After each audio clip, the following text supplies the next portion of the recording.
Welcome back to another episode of Consciously Clueless, the podcast that teaches you how to live a healthier lifestyle that makes you and the planet happier. The world is changing quickly. Sometimes it feels like you can't keep up. I hear you. You want to make the world a better place, you care, but you don't know where to start. You know taking care of yourself is important, but how? I get it. I have a history of diving into a new endeavor seeking perfection and quickly feeling like I failed. Whether it was going vegan or learning how to recycle more, I wish I had guidance to keep me on track and not overwhelmed.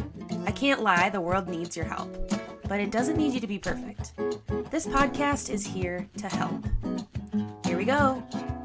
Today on the podcast, I talk to All Y'all's Foods founder, Brett Christoffel. I'm really excited to have you on the podcast. As soon as I saw your episode on another podcast I listened to, I was like, I got to talk to this guy. So I'm so happy you're here. All right, groovy. No, I'm glad to do it. So you are the founder of All Y'all's Foods, a vegan, plant-based protein jerky company. And so before we dive into that, because I'm very excited, I want to hear your vegan journey. What got you to that point? Because it's one thing to go vegan and then you went vegan and started a company. Yeah, I didn't expect this. I grew up in Texas, mostly hunting and fishing, and Same. thinking that meat was like oxygen. In fact, I believed that all the holistic solutions that existed were hippie crap. I remember thinking that. I'm in earnest.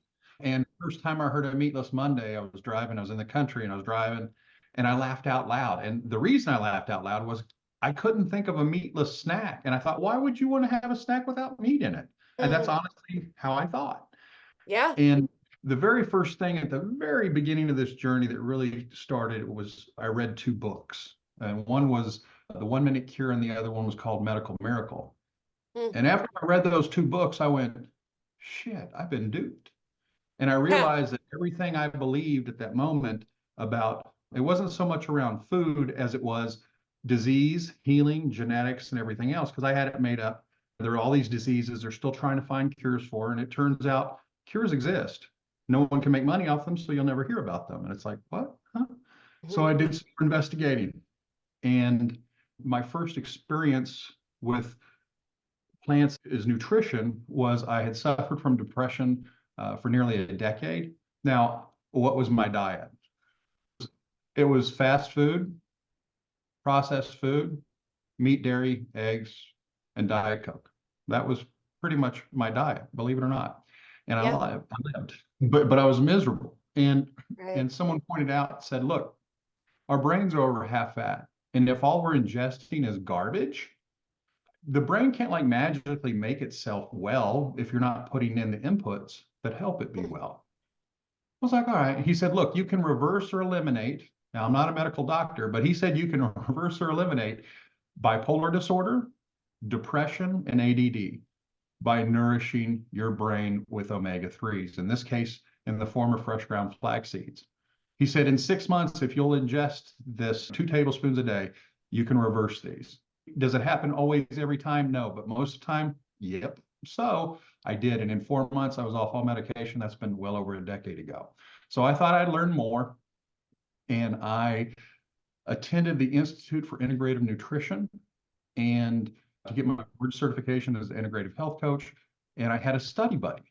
Her name was Deanna Won, W-O-N, and she's a physicist, legit, and a colonel in the U.S. Air Force, legit. Damn.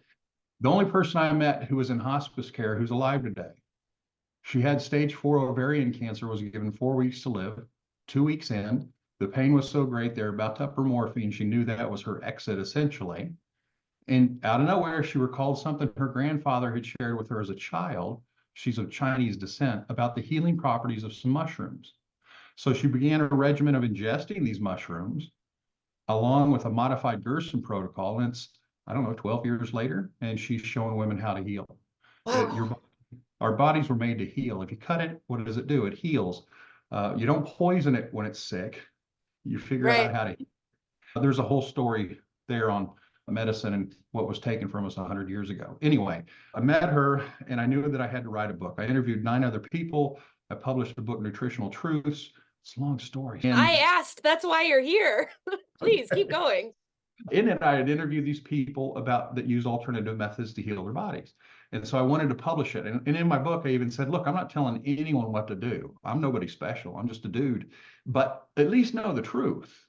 And Right. so that was on the market for about 10 years. I took that off because I'm like, I'm not updating it. There's a lot of doctors who talk about, and other people Mm, who've actually gone through cancer that can talk about, hey, look, here's how your body works. And here's the things that'll help it get better. right. Always, every time, no, but most of the time, yes. I published that, and it opened I learned of Matthew Kenny, who was a raw vegan chef. He's world renowned, I guess you would say.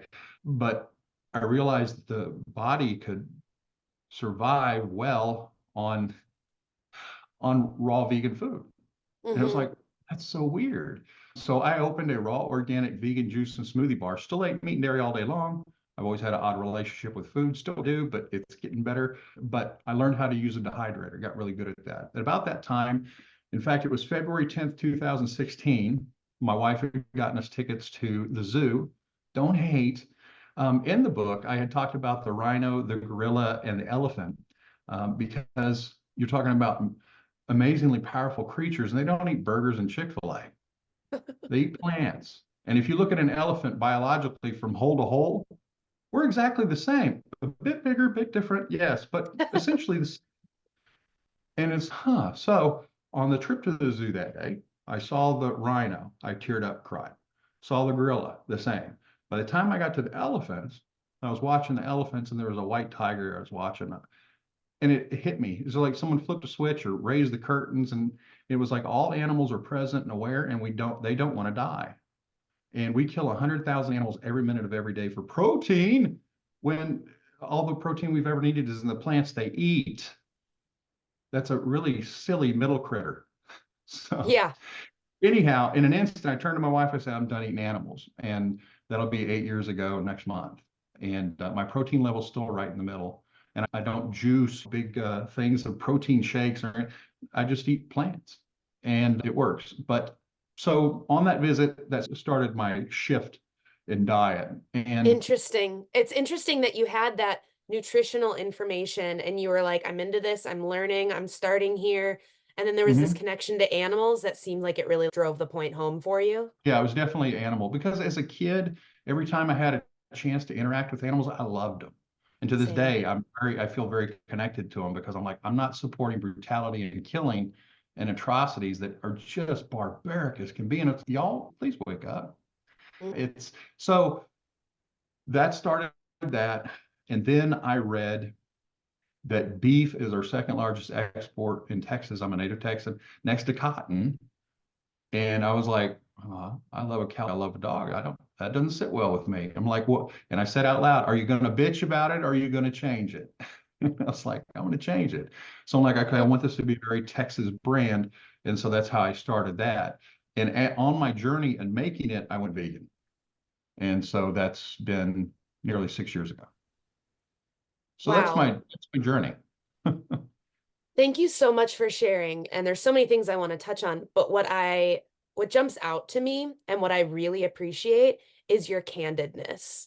Because I think that we're a lot of us we're doing the best we can. And I think there's a lot of people though that go vegan and then have this persona that's been their entire life. And if that all of a sudden it's like none of the, I don't know, I've been vegan, you have to go vegan. I can't understand why you're not here yet.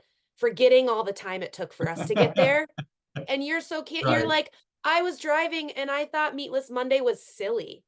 Yeah. I was I couldn't think of a meatless snack, though. I honestly couldn't. exactly, exactly. And I just so appreciate you sharing that to be like, yeah, Sure. I grew up in Texas and I was eating meat constantly. This didn't happen Duh. out of the womb, but I love that because I think it's more approachable, right? It makes people see Sure. themselves in your story because that is going to be more common for people to understand than other stories. So I just so appreciate you saying that and being like, yeah, I thought that was some hippie shit. Didn't get it. Yeah. That's Didn't why get when I go through and I talk about whatever I talk about, and they look at me like I've got two heads, I'm like, I totally get it. But I'm telling you the truth. Everyone should know this, that the plants have all we need. Calcium too. Right. And if they're like, what, this isn't, they don't kill them for this. I'm like, let me tell you how this industry works. And then I just share it with them and leave them alone. Right. Everyone has, I think everyone should get to know exactly how the animals are raised, what a kill room floor looks like, what the experience is like, and then the whole gutting and beheading and skinning, the whole process. And just understand where that cute little piece of meat that you think nothing about came from, and just know. That's all. Yeah, I think that's such a good point too, that it's just the knowledge that we didn't have. That's, of course, we see the happy cows on the side of the truck, and that's what we want to believe, right? Right. But you're so right, being able to be like, okay, maybe you should just know where this is coming from and then make your choice. Mm-hmm. Yeah, exactly. Exactly. So, Because people are grown-ups, they don't need to be told what to do, but at least look at, here's the thing, like the plant-based proteins, look, they'll nourish you rather than harm you. The animals, just when you see an animal in a field, a little goat or a lamb, do you think, oh, I want to rip its neck out and eat it raw? Or do you think, oh my God, that's cute? You know what I mean? In other words, embrace that kindness that you have built into you that you've always had, and start to step away from that blindness that they give us, telling us you need these things when in fact we don't. so you're in Texas, a meat heavy state, as We you, are the largest beef producer in the country. that is something. Hold on. No, hold on. Now I'm going to tell you, Texas has the 10th largest economy in the world. Hmm. We have a larger economy than all of Canada. We have a Push. larger economy than all of South Korea. We are the largest petrochemical producer in the US. But hey, hold on, hold your Prius. We're also the largest wind energy producer. 30% of all wind Oh, energy we produce here in Texas, and we distribute it throughout the state. We're the second largest solar energy producer in the country. We're gonna pass California real quick, and we'll be number one. So there is a balance, okay? There is this balance. I Now I wasn't know gonna totally shit talk Texas, I no, promise. no, that's okay. That's okay. We'll leave politics out of it because no one wants to talk about that. But the fact is, we're the largest beef producer. So I have committed to all y'all's foods being part of Texas becoming the largest plant-based protein producer as well. There's no reason we Mm. shouldn't. And so that's what my vision is. It's gotten bigger beyond nourishing humans, saving animals, and using less than 10% of the land, fuel, and water to produce our proteins. But also put Texas out there as, yeah, they're the largest at that, but they're also the largest at this. Right, right. So how has that been received by whether it's people in your life or people alongside industries that you're in? Being from Texas was what I was getting at, right? Is that Sure. if you're the biggest producer of beef, like that's a thing that'll make some people maybe turn their head a little bit and go, "What are you doing?" But the fact is, we've been here the longest when it comes to having large quantities of land Mm. to raise cattle. So that's where it all started. Even though cattle aren't native, cows or bovines, or rather, aren't native to North America. They were brought over in 1600s from Europe. I think it's interesting to talk to people in these different circumstances that might provide different pushback. Sometimes it's honestly, it's really interesting to talk to men about other men's responses because there's this link with protein and meat and bro science. All of these factors are interesting. So I'm wondering what that is like in those reactions from maybe fellow Texans that also ate meat every day and couldn't think of a meatless snack. Right. I don't get a lot of pushback. I just don't. Doing sampling, we do this. Texas has, hey, check this out. Texas has the oldest and largest state fair in the country. Oh, really? But what's neat is the Texas Department of Agriculture has a Go Texan program where they help promote, they're 25 years this year old, and they help promote small businesses involved Cool. in agriculture. And so essentially we are, because we sell plants. And at the state fair, they have a general store, and we're in there every year. And we do sampling. And in the very beginning, people were like, what? They had Yeah. no idea what plant-based, foods were. But then Burger King came out with the Impossible Whopper, and they spent tens of millions of dollars in advertising. And everyone the next year knew what plant-based not everyone, but almost everyone knew what plant-based proteins were because of that. So people are more and more receptive to it. I don't get a great deal of pushback. I'm sure there are people who avoid me like the plague because they know I'm going to say something about plants. Same. But right. But it's my own conviction. And again, I just want people to know the truth and then they can make their own decisions. Right. but I don't think it's made it any more difficult. Now, I have retail buyers I've dealt with, jerky buyers in particular, who are absolutely rude. And I'm Right. like, I guess you don't, okay. Oh, cognitive dissonance. That's right. Okay. So I'm like, okay, not everyone's going to see or think or be open to things, and that's okay. Move on to the next one. And that's in the beginning, I did it as more of a mission where I wanted everyone to be educated and to know this. And someone pointed out, that's great, but you're here to make money, right? Or become profitable. And I'm like, yeah, then who's your audience? And so that's when I started focusing on my people who favor plants or Right. only do plants. And everyone else can come along, but that's my people. And we've had some success on social where we've had a post go viral, and it's okay, what are the people saying? And it's okay, these people all are plant focused. Okay, great, Right. vegan or plant-based or whatever they happen to be. And so that's who I spend my time focusing on. Yeah, it's a good reminder. I have to get back to that space sometimes too as a content creator where you're going to get comments or people that don't get it or people that are triggered by the word vegan, whatever it is. So Oh I'm like, yeah. am I going to convince those people in this Instagram post? Probably not. So that's okay. Can't lose too much sleep over it. But I'm wondering, you have this kind of aha moment, it sounds like, when you're at the zoo with your wife. Uh-huh. So what was Yep. your wife's response or people close in your life when you went, changing the game, everyone? Really? Hmm. So That feels just right. things, yeah, and still she still looks at me like, really? And it changed things quite a bit because I Yeah. went from eating one way completely a different way. Yeah. So it took a lot of adjusting, but it was like, well, what are you going to do? You're just going to adjust. And if anything, if it's going through the last 4 years of life has taught me, be willing to pivot or suffer and die. It's true. And I don't have to be right. I just follow my own convictions and I ask the universe for direction and I just keep going and let people be where they're at and meet them where they're at. And all I work to do is to plant seeds that will have people go, huh, what about that? I've known people years now that over time have gotten in and some have gone vegan Yeah. because they start to investigate and look at and they're like, I don't like waking up in the morning and not feeling real good. How can I change that? Get the inflammatories out of your life. See what that feels like. And give it 30 days because I'm like, look, all this other stuff that people eat is not going anywhere anytime soon. But Such give a it good 30, way to put it. yeah, give it 30 days and just try it. And most people, I have an eating disorder. It's not always easy for me to make best choices at Yeah. all times. The thing is that most people don't. So Right. to me, I'm like, all you have to realize is that you're going to feel full if you eat the right foods and just give it a week, see how that feels. Give it another week. And then I haven't met anyone who's gone through it and went, oh, to hell with this and went all the way back. They Yeah. don't because Exactly. it's a way of experiencing life that you've never given a chance to.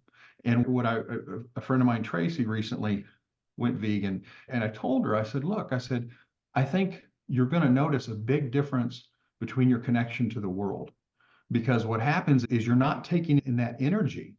There's a Yes. ton of, I believe, and again, science can't show it or anything else. There's a ton of energy that goes into these products that come from animals who are treated badly or dead or killed. It's just, it's barbaric at best.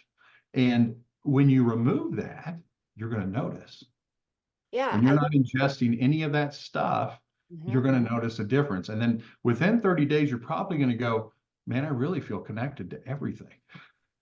I'm so glad I can't you explain it. said that. I'm so glad you said that because it is, of course, a big part of going vegan is a plant-based diet because we eat Mhm. numerous times a day. It's so central to our worlds, of course, but it's more than that. And that connection, it can be hard to put into words, right? Sure, To just be sure. like, I promise you, if you try, you're gonna feel the world differently. And Mhm. I have, as I sink deeper and deeper into learning and knowing more and really understanding what being vegan means to me, I just feel more and more connected to making the world a better place. Mhm. And that Absolutely. is, I don't regret it. Yeah, no. And Pete, here's the thing with starting and growing my company, I've never worked this hard in my life. Mm, I've never been so happy because my passion has always been before about making money. And right. there's nothing wrong with making money. and we were providing valuable services to large corporations. But the thing is, now I'm doing something that really tugs at my heart, owns my heart. And I've never had anything like that before, except for love for people and animals in my life, but Yeah. nothing, I can't explain it like this. One of the things that I like to point out also to people is, look, think about whatever your favorite meat dish is, whether it's a steak or a chop or a sandwich or fried chicken, whatever, it doesn't matter, whatever it happens to be. When does it not contain plants or flavored with plants, smoke, char, or salt? Never. So I argue that it's the plants we're drawn to. They Mm. just happen to have been served on meat vehicles our whole life. When in fact, people like myself are like, hey, we can make that meat. It's going to be a little different in chew and texture a little bit, but we can make that from plants. Right. So you can have the same experience, a little different, and have a better experience because look, there's no cholesterol. Look, it's full of fiber. You know And what you your feel like colon shit. loves? Fiber. So that's part of that's in my toolbox of, hey, have you considered that I like sharing with people when it comes to plants as a total food source? Yeah. Yeah. Circling back to, you mentioned having a study buddy when you were becoming Deanna certified. one, yes. And is that where then the mushroom inspiration came from? The reason for mushrooms specifically? Was it her talking about her experience or No, jerky? her talking about her experience with mushrooms, reishi, and a bunch of other nice psychedelics. But yeah, that's where that came from her. That's where I first learned of that. And then there's Chris who beat cancer and crazy sexy cancer with Chris. And so there's all these people who now talk about it and go, look, here's what I had, here's what I did, and here's what will nourish you. Here's what can make you, I don't know, heal. Right. And why jerky? Why did I do jerky? Yeah, what was that? Oh, Was oh, that like a favorite snack of yours? Oh, yeah, no, I grew up hunting and fishing and eating lots of jerky, but our jerky was a kind, and if you eat jerky, you probably know what I'm talking about, where you take a piece, as small a piece you can tear off, and you put it in your jaw and you let your saliva soften it so you can actually chew it. Yep. So that, no, the jerky, why I ended up on jerky was because it was a beef product. Mm. And that's what came to mind. I'm like, what can I make? Because I didn't have millions of dollars to put into a huge manufacturing facility and all this other Right. stuff. I'm like, what can I put together and start to make that people will enjoy? And there were a few others on the market. Now there's 30 or so. There were like three others on the market. And I realized that while they all had good qualities, they weren't what I wanted. And Mhm. so I made some modifications and began experimenting. I worked on formulas, the recipes until you do them 1,000 pounds at a time, then they're a formula. So I Right. started working on formulas and I worked on it for a year. And we still adjust and correct along the way as needed. But when I did it, I wanted the things inside it to be texted. So we use the fruit of the prickly pear. We use Mm. the juice from the fruit in two of our marinades and our teriyaki and our prickly pear chipotle because it's the state plant of Texas. And then we use pecan smoke in our black pepper because it's a state tree. And then we give a portion from every bag we sell to Rowdy Girl Sanctuary, which is the first cattle ranch turned vegan sanctuary here in Texas. And so I just put everything together. And again, like I just ask the universe for direction. I keep getting it. So you have jerky and then you have bacon bits. Bacony bits, yes. It's big, crunchy bacony bits, y'all. Um, and I made those because I learned that artificial colors come from petrochemicals. In other words, the oil in the ground becomes your red number 40. I see these memes come up where they show the product in America and the same product in the UK. Yeah. And the UK has 4 items and America has 2 dozen. That's called lobbyist and failed government. Thank you, sir. I traveled to New Zealand last year and my Uh-huh. mind was blown. I'm Yeah. looking at Fruit Loops with natural coloring and no shit in it. And I was just like, okay, wait a second. Yeah, that's the problem is you got people in the government who are bought and paid for, Yep. always have been, probably always will be, and they don't care. It's all about fiscal outcomes and power to them. And you have large corporations where you can go and essentially help slowly poison people and make a lot of money. Mhm. Hey, great deal. And then on the medical community on the back end, whether it's heart disease or cancer, they can make money from you there. Yeah.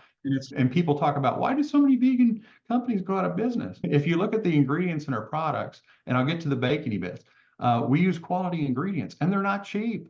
Right. Okay. I could buy crap and make money, And but you're not getting money from the government and Subsidized, subsidies. no. Yeah, no. And those started after World War II. Eventually, people will wake up and those will change and you'll see a huge shift. Hmm. After I launched the jerky, I realized, look, I used to eat more pork than anything. I did. And I thought, okay, I want to do something for pigs. Okay. And I looked at all the bacony bits, and again, they're crap. And I'm like, I can do this better. So I worked, I found a base that I wanted to work with. I worked with on the flavor for over a year. I launched them in July of 2020 on Amazon. Within 6 months, they're number one meatless bacon. They're still number one meatless bacon on Amazon. They're our biggest seller. But we've got other flavors. It's a regular smoky bacon. Mm-hmm. We're going to do black pepper. We're going to do maple. We've got other flavors of the same bits because people are really concerned about protein. A bag of our product always has around 20 grams of protein. Wow. And that's under 3 ounces. And that continues to be a focus because people really care about protein. And I get it. It makes sense. We do need it. It's just an offer that there's no protein deficiency departments anywhere in America.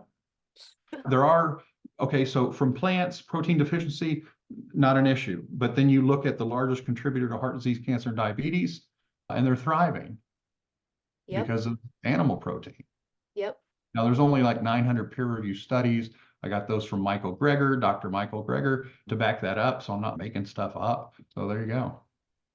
I love that. I was looking at your products. I will admit I haven't tried any before because I contacted you and we set this up right away. So I haven't Yeah. had the chance to try all y'all's foods, but I'm very excited to dive in because I love finding new vegan products aren't the ultra processed because I love some of the snacks. I'm here for vegan ice cream, don't get me wrong.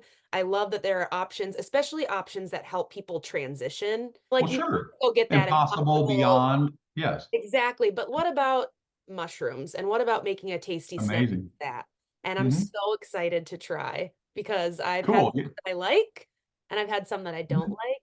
And I all Understood. hear Me too. reviews are so good that I'm not worried. That's awesome. I'll hook you up. We just released cinnamon churro before Christmas. Yeah. Wow. And that's going to be on the market any day now, actually. Gosh, thank you.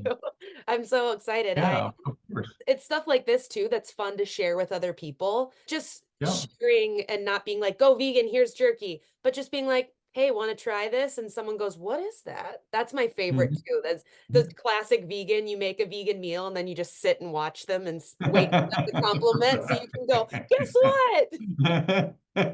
Right, exactly. So what I do when we sample is I tell people, especially people, do you eat meat? They're like, yeah. I'm like, it eats more like chicken.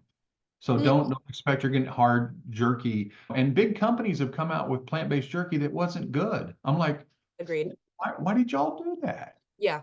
Y'all got so much money at your disposal. How did that happen? And then you give this stuff a bad name. People are like, I had that one bad vegan jerky. I don't want to try again. And that's what some people say. But for me, it was like, hey, look, they distributed plant-based jerky into 45,000 or something like that locations. So people have seen it now. And it's, I have other people that say just what you did, like they messed it up. Oh, no, it's, I think it's good. I think all ships raise, whatever, all tides raise, whatever they're saying. We It gotta all works. try. It all works to the good. One of the things that I've promoted since the beginning with our jerky is it's not just a great grab and go snack. It actually is a total protein replacement in almost any dish, Oh, from fresh yeah. spring rolls, tacos, you name it. In fact, we've got a cookbook with 40 recipes that will be coming out any day now, and to help show people how you can use it. Now, I also say in the cookbook, look, you could use tofu or tempeh or whatever else you Right. want to, but ours actually brings a lot of really good flavor to the game. But it's exciting time to be pushing plants. Yeah, it really is. And I to go back to your comment earlier about this being a business that tugs on your heartstrings versus what you Mhm. were doing before, I can Yeah, feel that through the screen. And I know listeners yeah. will be able to feel that while listening. Like the genuine joy that emits from you when you talk about Mhm. this is so infectious. And I'm glad there are people like you doing this because it's quite beautiful. Thank you. Thank you. Again, 100,000 animals every minute of every day when it's not necessary at all. If you want to learn more, we do have I did There's a movie back in '99, I think is when it came out, called Office Space. I don't know if, Yeah, I was did I like share waiting that? for you. I was waiting for you to say like a documentary or something. I wasn't expecting. I was like, oh, what is he going to suggest? And I'm not suggesting that movie. What I'm telling you, in that movie is a song, "Damn It Feels Good to Be a Gangster." I rewrote it, "Damn It Feels Good to Be a Vegan." And I got together with some friends and we shot a video and put it out, and that sits on YouTube. I And watched it. oh, did you? Did you like it? Did Yes, you? it was so fun. When I read your email, I had to read it twice. I was like, did he just say he also wrote a song? And it's on YouTube? Sure. Okay, sure. Why not? Well, I that's love people that. ask, what am I most proud? What are you most proud of so far? And I'm like, that. And that it's because it shares the message in a fun way, drops some knowledge on people, Right. and anything I can do to get to help push it forward to the day coming where they go, can you believe they used to eat animals? That day will come. Don't know when, but I suspect it's going to happen. I don't know when. And so anything I can do in that direction, I'm doing. Thank you.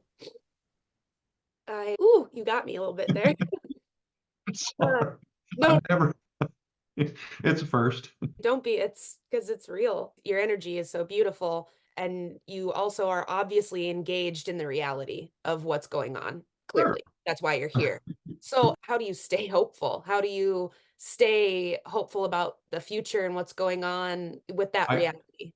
a friend of mine, that same friend of mine, Tracy, turned me on to a book a couple of years ago called The Untethered Soul. Hmm. And it's the same as Eckhart Tolle's The Power of Now. And it's the fact is we've only ever lived our life in the present moment. But our egoic mind, that voice in our head that we think is us, it's not us. We're the ones who hear it. That egoic mind has a job to keep us in the future, keep us in the past, because somewhere along the way it thought that's what it's supposed to do. And I've realized that I have no power in the universe. People are going to do what they're going to do. Things are going to happen the way they're going to happen. All I can do is keep sharing my truth and keep doing what I'm doing and figure out how to keep it going and just keep doing it. And I just trust that it's all going to work out exactly how it's supposed to, as it always has, even though it doesn't always make sense. It's definitely not always kind. And sometimes it's just, again, you might even call it downright evil in the world. But the fact is, most of us are kind. Most of us think we're kind. Hmm. And the more we learn, the more we can free ourselves from supporting brutality and killing as a regular thing, because it's not. It's part of our culture, so it seems normal. So I know I finally realized at some point I could have been born, let's say, the Middle East, and I thought I would think a mosque or a synagogue or whatever was normal, and everyone else was goofy. And then Right. finally, I was like, oh, we all have it made up how we were raised. And Right. okay, what's the truth? Right. And the truth is, we're all one, we're all connected, and just be kind to each other and spread that kindness to all living things, and Hmm. you'll win. Thank you for that, Brett. Are there things you do to take care of yourself, practices that you have that keep you going? It varies. I did yoga for a year, 3, 4, 5 times a week, Wow. and then the studio closed. I'm Oh, like, okay, I'm done. oh. And so now I've worked back to started walking, Mm, doing that, and not eating at night. And that's mm, my main thing. And meditation, my connection to source, many people call it God. I call it the universe. All to me, it's all the same. And I trust the process and just keep doing the next right thing. mm. Know that all I care about is my life having mattered when I'm gone. Because I'm not going to care. When I'm gone, I'll be like, woohoo, I don't know what it's going to be like exactly, but I trust it's going to be awesome.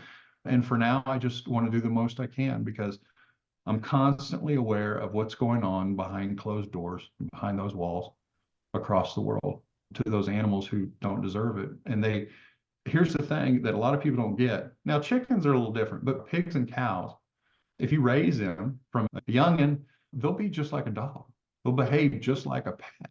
And most people don't realize that. I'm like, would you ever do that to your dog? That's different. I'm like, why do you have it compartmentalized? Because up until that moment at the zoo, these animals we protected, and we would kick your butt if you tried to harm them. And the law says that too. Yep. And these over here, we'll breed the heck out of them and kill them and eat them and it's like, what? Right. And most people live that way and they don't really realize that's really kind of odd. Yeah. But again, it's cognitive dissonance. You can look it up. It's a thing. And I'm not here to dog anybody. It's just, I don't want to cow them or pig or chicken. I'll be here all week. Exactly. Yeah. Nice. No, it's consider it. Just consider the kindness that you can spread so much further by not supporting certain things. I really appreciate you being just so forthright with your feelings around this, because I think that's what inspires other people. And I can tell you that your life has already mattered so much. Thank you. Thank you. And the thing is, and I tell people, look, I'm no better than anyone, but I'm no less than anyone. Yes. And if you like me, love it. If you don't, it's okay. And I wish everyone a peaceful, joy-filled life. And yet misery is a part of, pain is one thing, misery is an option. But stop hitting the button on misery. Pain is a thing. Feel it, experience it, go through it, and don't leave it sitting in there. But no, I wish joy and happiness for everybody. And that includes all the animals. Is there anything else you want to share with listeners that I haven't given you space to do? I wish something amazingly profound would come to mind, but you've said some pretty profound things. I wouldn't be too hard on yourself. No, there's nothing else other than I would offer, if you're not experienced having meals without animal inputs, try it. Yeah. When it comes to plant-based options in the world, see, a majority now, I have an organization that says 90% of all plant-based items are consumed by those who still eat meat. And that may be indeed right. I don't think it's that high, but it could be. The thing is, I would offer whatever your favorite animal input product is, take a look at the alternatives. Yeah. Are you going to everyone every time? No, you're definitely not, because there are so many different ones. And we all have our favorites because we all like things a little differently. You can find a little different flavor. You can find a little different texture. Just like I didn't like all animal products. We're not going to everything we try in general. Right. But just try some products that are made from plants instead sometime. And you might amaze yourself at how wonderful and enjoyable things can be. And then you realize, oh, wait a minute, I'm full, and it carries you till the next meal. And it was just plants, and you know that you got your fiber and you didn't put any cholesterol in the system. And that's a big win. That is a big win. Thank you. I appreciate that. Thank you so much for being here. I have no doubts that our paths will cross again. Yay. I like that. Thank you. And thanks for having me. I appreciate it. Stay warm up yonder. If you're hearing this message, you've listened to the entire episode of Consciously Clueless. And for that, thank you so much. I hope you enjoyed this new episode. And if you did, please leave a review on Apple Podcasts, Spotify, or tag me and share in social media. Share this episode with others who may be interested in this topic. To get more resources, influence on topics covered, and bonus content, join the Consciously Clueless community over on Patreon at patreon.com/consciouslycarly. And don't forget, if you need help living more consciously, let's work together. Email me today. See you next Wednesday for a new episode.